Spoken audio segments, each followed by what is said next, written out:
Hi అండి. ఈరోజు video వచ్చేసి ఒక కొత్త హెల్తీ బ్రేక్‌ఫాస్ట్ చేసి చూపిస్తున్నాను. కరివేపాకు పొంగలండి. టేస్ట్ ఉంటది. హెల్తీకి హెల్తీ. పిల్లలైతే నిజంగా చాలా ఇష్టంగా తింటారు. మార్నింగ్ బ్రేక్‌ఫాస్ట్‌లో చేసుకోవచ్చు. ఆఫ్టర్‌నూన్ లంచ్‌లోకైనా, నైట్ డిన్నర్‌లోకైనా సూపర్ ఉంటది. దీంట్లోకి కాంబినేషన్‌గా పల్లీ చట్నీ. 2 అయితే అద్దిరిపోద్దండి. తప్పకుండా ట్రై చేయండి. ఇంట్లో అందరూ కడుపు నిండా హాయిగా తింటారు. ఈ కరివేపాకు పొంగల్ ఎలా చేయాలో ఒకసారి చూద్దాం రండి. ఇప్పుడు పొంగల్ రెడీ చేసుకోవడానికి ఇలాంటి ఒక ప్రెషర్ కుక్కర్ తీసుకొని 1 కప్పు రైస్ వేసుకోండి. నేనైతే ఇంట్లో వాడుకున్న బియ్యమే తీసుకుంటున్నానండి. మీరు కావాలనుకుంటే రేషన్ బియ్యం ఉంటే రేషన్ బియ్యంతో కూడా చేసుకోవచ్చు. జిగురొచ్చి పొంగల్ టేస్ట్ అనేది చాలా బావుంటది. అదే కప్పు హాఫ్ కప్పు పెసరపప్పు వేసుకోండి.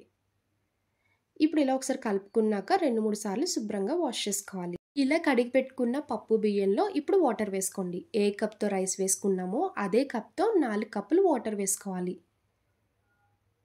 ఇలా వాటర్ వేసుకున్నాక ఈ పప్పు బియ్యాన్ని ఒక 10 నిమిషాలు పక్కన పెట్టండి. నానితే. ఈలోపు చట్నీ రెడీ చేసుకోవచ్చు. అలానే కరివేపాకు కూడా పౌడర్ చేసుకోవచ్చు. ఇప్పుడు స్టవ్ ఆన్ చేసి ఇలా కడాయి పెట్టుకున్నాక ఒక స్పూన్ ఆయిల్ వేసుకోవాలి. ఇప్పుడు ఇందులో హాఫ్ టీ స్పూన్ జీలకర్ర, 2 స్పూన్లు మిరియాలు వేసుకోవాలి. గుప్పుడు కరివేపాకు వేసుకోండి. చాలామంది కరివేపాకు తినకుండా పక్క తీసి పెడుతూ ఉంటారు కదండి. అలాంటి వాళ్ళకైతే ఇలా చేసి పెట్టండి. చాలా బావుంటది. పొంగల్ తిన్నప్పుడు మిరియాలు కూడా తీసేస్తూ ఉంటారు. ఇలా వేసి ఫ్రై చేసి మిక్సీ కొట్టామంటే అసలు వాళ్ళకి తెలీదు. ఇష్టంగా కూడా తింటారు. జీలకర్ర, మిరియాలు, కరివేపాకు వేసుకొని కరివేపాకు క్రిస్పీగా అయ్యేలా ఫ్రై చేసుకోవాలి. మెయిన్‌గా పొంగల్‌కి ఇలా కరివేపాకు పొడి వేస్తేనే టేస్ట్ అనేది చాలా బావుంటది.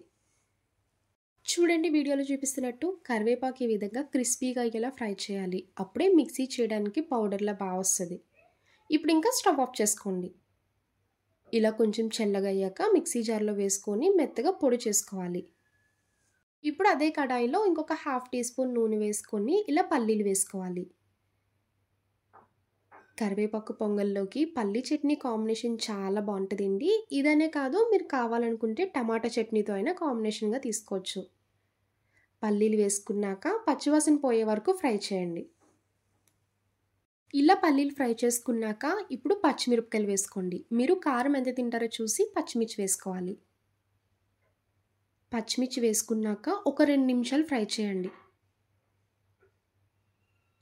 ఇలా లైట్‌గా పచ్చిమిర్చి వేగినట్టు కనిపిస్తే సరిపోతది. పచ్చిమిర్చి, పల్లీలు ఇలా కంప్లీట్‌గా ఫ్రై చేసుకోవాలి. ఇప్పుడు ఇంకా స్టవ్ ఆఫ్ చేసుకోండి. కొంచెం చల్లారాక అప్పుడు మిక్సీ జార్‌లో వేసుకోవాలి. ఇలా మిక్సీ జార్‌లో పల్లీలు, పచ్చిమిర్చి వేసుకున్నాక ఇప్పుడు ఇందులో పచ్చి కొబ్బరి వేసుకోవాలి. 1 కప్పు పల్లీలకి హాఫ్ కప్పు పచ్చి కొబ్బరి వేయండి. పచ్చి కొబ్బరి వేయడం వల్ల చట్నీ రుచి అనేది చాలా బావుంటది.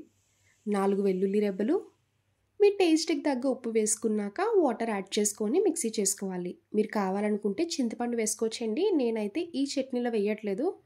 ఇలానే డైరెక్ట్‌గా మిక్సీ చేసుకోవాలి.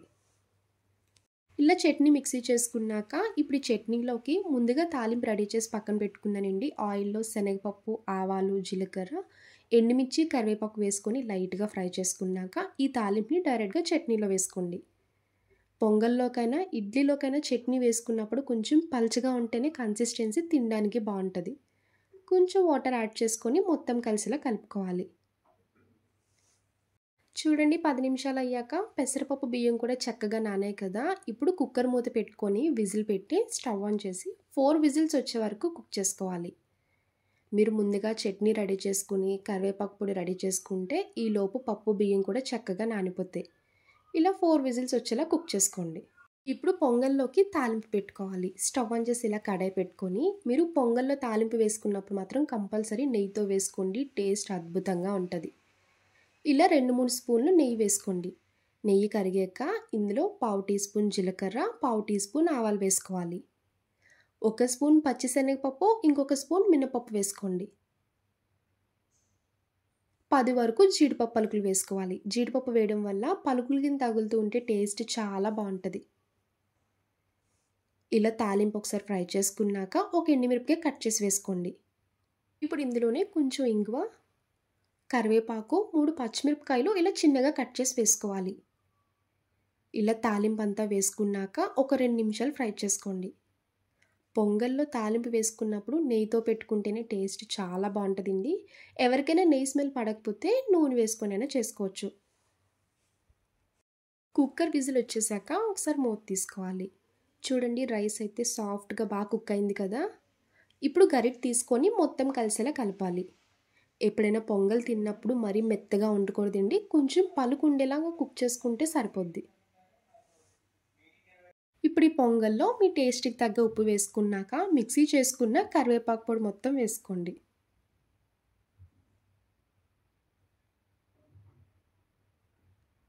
ఇలా మొత్తం కలిసేలా కలుపుకోవాలి. ఇలా పొంగలంతా మిక్స్ చేసుకున్నాక ఇప్పుడు తాలింపు మొత్తం వేసుకొని స్టవ్ ఆన్ చేసి సిమ్లో పెట్టి ఒక 2 నిమిషాలు కలుపుకుంటూ కుక్ చేసుకోవాలి. ఇలా తాలింపు అంతా కలిసేలా కలుపుకోండి. ఇప్పుడు ఇంకా స్టవ్ ఆఫ్ చేసుకొని బౌల్లోకి షిఫ్ట్ చేసుకోవాలి. ఇలా వేడివేడిగా పొంగల్ తింటే నోట్లో వెన్న పూసలా ఉండదండి, అంత కమ్మగా రుచిగా ఉంటుంది. ఇలా ప్లేట్లో వేడివేడి పొంగల్ పెట్టుకొని రెడీ చేసుకున్న పల్లీ చట్నీ పెట్టి 2 కలుపుకొని తినండి, ఇంకా అద్భుతంగా ఉంటుంది. ఇన్నాళ్ళు ఈ టేస్ట్ ఎందుకు మిస్ అయ్యారని అనుకుంటారు, అంత కమ్మగా ఉంటుంది. చూసారు కదా, best and healthy breakfast recipe కరివేపాకు పొంగల్. తప్పకుండా ట్రై చేయండి, ఇంట్లో అందరు ఇష్టంగా తింటారు.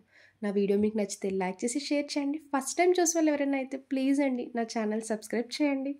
బాయ్ అండి.